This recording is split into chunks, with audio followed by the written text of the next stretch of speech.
Hello guys, welcome to my channel. আশা করি তোমরা সবাই ভালো আছো আর আমিও ভালো আছি। ব্লগটা স্কিপ না করে দেখতে থাকো। আজকে আমরা কোথায় যাচ্ছি?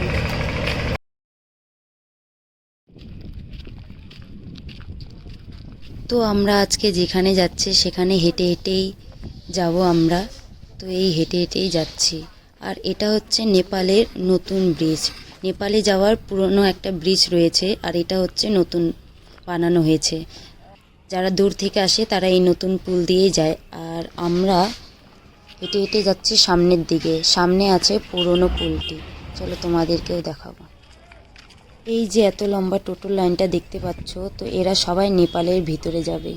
এটা হচ্ছে নেপালের পুরনো ব্রিজটা। এখানে নিজের আইডেন্টি প্রুফ দেখিয়ে ঢুকতে হয়। জানোই তো, যাদের বাড়ি বর্ডারের কাছে থাকে তারা ভালো করেই জানো, অনেক চেকিং করেই ঢুকতে দেয়। তো আমরাও চলো আজকে এই পুরনো নেপালের ব্রিজ দিয়ে চলে যাচ্ছি নেপালের দিকে।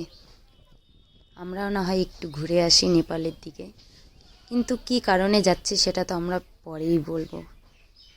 তো ব্লগটা দেখতে থাকো, তাহলেই বুঝতে পারবে যে আমরা আজকে কেন যাচ্ছি নেপালের ভিতরে।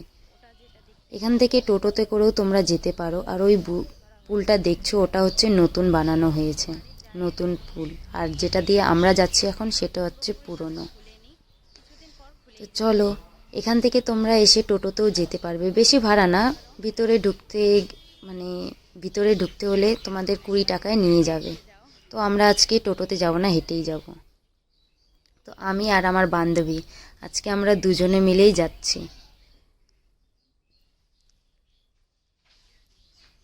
একটু আমি চারিদিকটা তোমাদের সঙ্গে শেয়ার করে নিলাম যে কেমন। দেখো, এইদিকে পুরোটাই নদী। এটা নদীর সাইডে সাইডে কিনারায় এটা হচ্ছে জমি বাড়ি। নেপালিরা একটু চাষবাস করে এতে। আমরা বর্ডারটা পার হয়ে নেপালের মধ্যে ঢুকে গেলাম। আসলে আমরা এখানে কেন এসেছি আজকে তোমরা একটু পরেই জানতে পারবে। তো ব্লগটা পুরোটা দেখতে থাকো, তাহলেই জানতে পারবে আমরা এখানে আজকে কেন এসেছি। সো ব্লগটা কন্টিনিউ দেখতে থাকো, চলো। তো বর্ডারে ঢোকার সময় একবার চেকিং হয়ে গেছে, কিন্তু এখন বর্ডারে ঢুকে গিয়েও আরেকবার করে চেকিং হচ্ছে।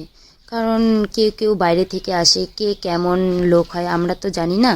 সবার মাথার মধ্যে তো একই জিনিস থাকে না, কেউ বা ভালো হয় কেউ বা খারাপ। তাই একবার না 2-3 বার করে চেক করে নেওয়া হয়। প্লাস ব্যাগে করে কি আনা হয় সেগুলোও চেক করে নেয়। আর এটা হচ্ছে কাকরভিটা। তো এখানে তোমরা যারা যারা নেপালের ভিতরে আসবা, নেপালের ভিতরে আরও যেতে চাও ঘুরতে, তো এখান থেকে তোমরা বাস পেয়ে যাবা।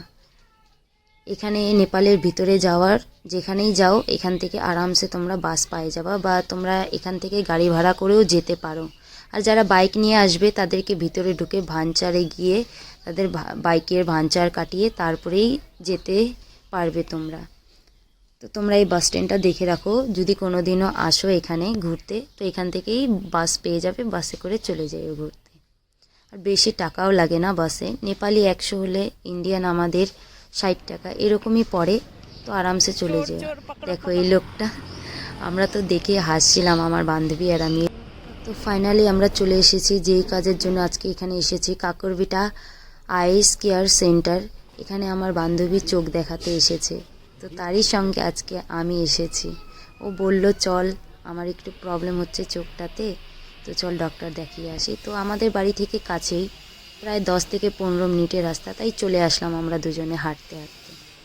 তো এখন ও ঢুকলো চোখ দেখাতে, ওর সঙ্গে আমি বসে আছি।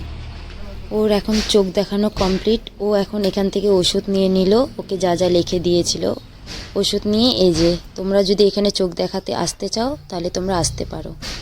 আর আমরা এখন যাওয়ার সময় টোটোতে করে যাচ্ছি, কারণ ওর চোখে ড্রপ দিয়েছে, তাই ওর চোখে এখন কিছুক্ষণ মানে দেখতে পারবে না। আমরা টোটোতে যাচ্ছি আর আমি ওর ওষুধ ওকে দেখাচ্ছি যে বাড়ি গিয়ে ওকে লাগাতে হবে, ওর এই চোখে প্রবলেম হয়েছে। তো চলো যাওয়া যাক। আমাদেরকে টোটোটা একদম আমাদের এই নেপাল বর্ডারের শেষে, মানে আমাদের ইন্ডিয়ায় ছাড়বে। ইন্ডিয়ায় তো না, মানে ইন্ডিয়ার একটু সামনেই নামিয়ে দিবে, আমরা তারপরে একটু আমাদের আইডেন্টি কার্ড দেখিয়ে আমরা বের হয়ে যাব। সেখানে ভিডিও করতে দেয় না, তাই আমি ভিডিও করি না ওখানে, আর করাটাও উচিত না, যেহেতু বর্ডার একটু প্রাইভেসি থাকা দরকার।